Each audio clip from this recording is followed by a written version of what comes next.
But President Trump did find one candidate at justice who seemed willing to do anything to help him stay in power. Let's hear what President Trump's own lawyer, Eric Hirschman, had to say about Jeff Clark's plan to overturn the election. And when he finished discussing what he planned on doing, I said, good a-hole. Congratulations, you just admitted a first step or act you take as Attorney General would be committing a felony and violating Rule 6C. You're clearly the right candidate for this job. So who's Jeff Clark? An environmental lawyer with no experience relevant to leading the entire Department of Justice. What was his only qualification? That he would do whatever the president wanted him to do, including overthrowing a free and a fair democratic election. President Trump's campaign to bend the Justice Department to his political will culminated in a showdown on January 3rd. Today, we will take you inside that early evening Oval Office meeting where top Justice Department officials met with the president. At stake, the leadership and integrity of the Department of Justice. The meeting took about another 2.5 hours from the time I entered. It was entirely focused on whether there should be a DOJ leadership change. I was sitting directly in front of the president. Jeff Rosen was to my right, Jeff Clark was to my left.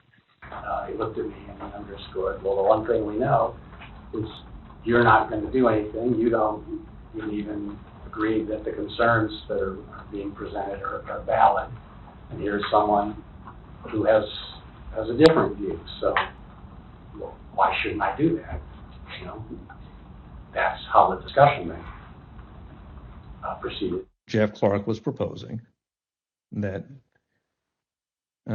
Jeff Rosen be replaced by Jeff Clark. And I thought the proposal was asinine. What were Clark's purported bases for why it was in the president's interest for him to step in? What would he do? How would things change, according to Mr. Clark in the meeting? He repeatedly said to the president that if he was put in the seat, he would conduct real investigations that would, in his view, uncover widespread fraud.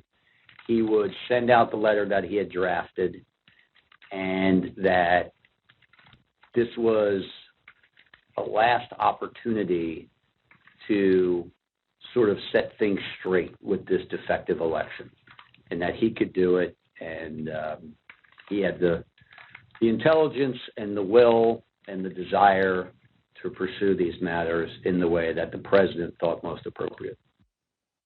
And he was making a pitch, and every time he would get clobbered over the head, he would say a call to order, the president's your decision, you get the chance to make this decision, and you've heard everybody and you can make your determination. And then we jump back in and really clobber him. I made the point that Jeff Clark is not even competent to serve as the Attorney General. He's never been a criminal attorney. He's never conducted a criminal investigation in his life.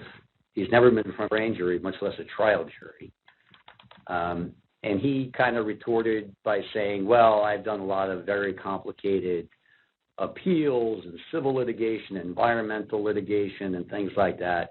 And I said, that's right, you're an environmental lawyer. How about you go back to your office and we'll call you when there's an oil spill. And Pat Cipollone weighed in at one point, I remember saying, that letter that this guy wants to send, that letter is a murder-suicide pact. It's going to damage everyone who touches it. And we should have nothing to do with that letter. I don't ever want to see that letter again. And so we went along those lines. I thought Jeff's proposal, Clark's proposal, was nuts. I mean, as the guy said at a certain point, listen, the best I can tell is the only thing you know about environmental and elections challenges is they both start with E. And based on your answer tonight, I'm not even certain you know that. The president said, suppose I do this. Suppose I replace him, Jeff Rosen, with him, Jeff Clark. What do you do?